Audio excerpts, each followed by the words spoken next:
सुप्रभात प्यारे बच्चों, आपका हिंदी व्याकरण की कक्षा में स्वागत है।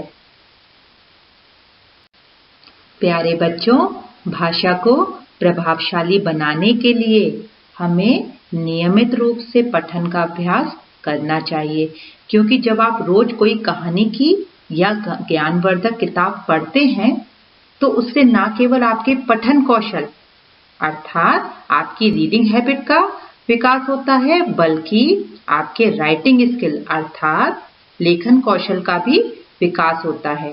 इसलिए प्यारे बच्चों, आप नियमित रूप से अर्थात रोजाना कुछ न कुछ अवश्य पढ़ा करो, चाहे अपने स्कूल की किताब हो या कोई भी कहानी या मनोरंजक किताब। इसके द्वारा आपके पास शब्दों का एक अच्छा संचय हो जाएगा, जो कि आपकी भाषा को और अधिक प्रभावी बनाने में मदद करेगा। आज हम व्याकरण में जो नया पाठ पढ़ने जा रहे हैं उसका नाम है पर्यायवाची शब्द।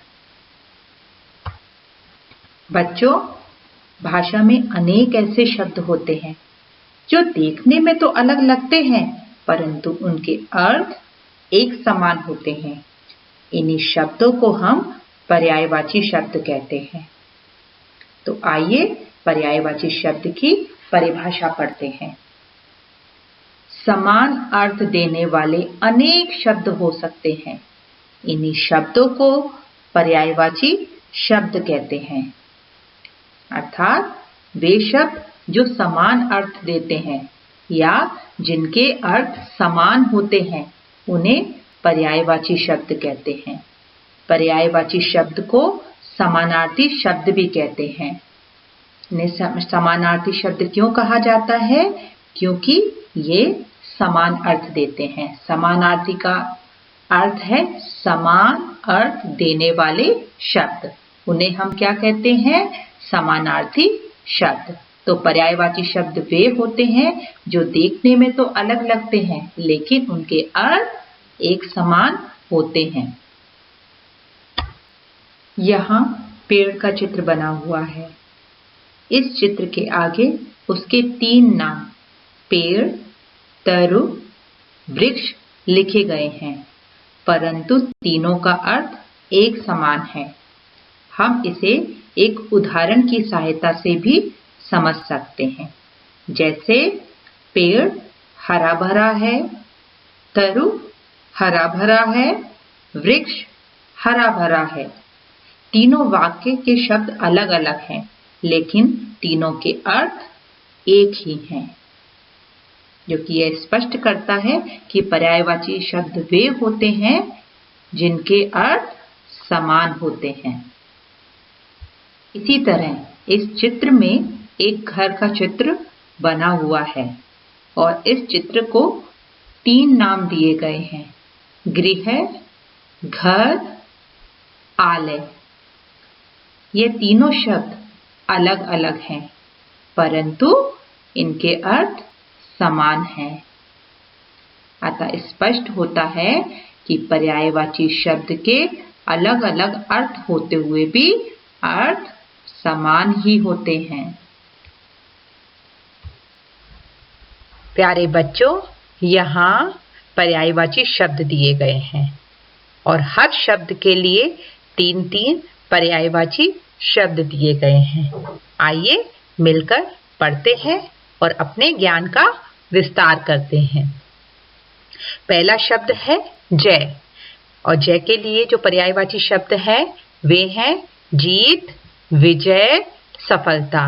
अब आप जय को आप जीत भी कह सकते हैं, विजय भी कह सकते हो या सफलता भी कह सकते हो। दूसरा है पराजय, इसका है हार, नाकामी, असफलता। तीसरा है अधिक, इसका है पर्याप्त, काफी, अति। चौथा है आज्ञा, इसके लिए पर्यायवाची शब्द है हुक्म, आदेश, निर्देश। पांचवा है अभिलाषा, इसके लिए है इच्छा, चाह, कामना। छठा है दिन, इसके लिए जो पर्यायवाची शब्द है वे है वार, दिवस, वासर। युद्ध शब्द के लिए पर्यायवाची शब्द है लड़ाई, रण, संग्राम।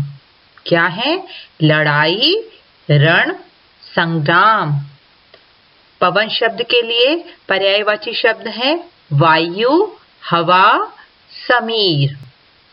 चतुर के लिए प्रवीण, निपुण, कुशल। चतुर के लिए क्या है?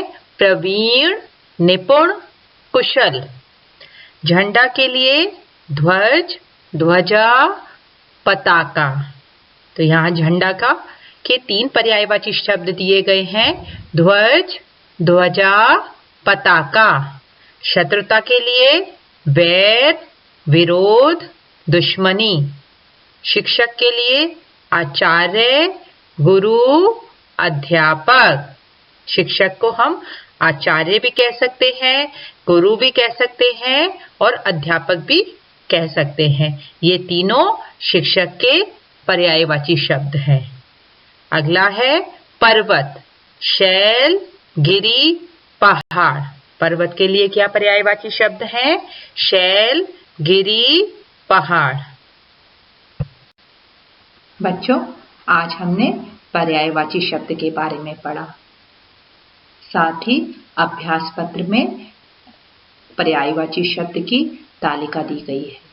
आप उन सारे पर्यायवाची शब्द को याद करिएगा और लिखकर अभ्यास करना। साथ ही जो अभ्यास पत्र दिया गया है उसको भी बहुत ध्यान से करना।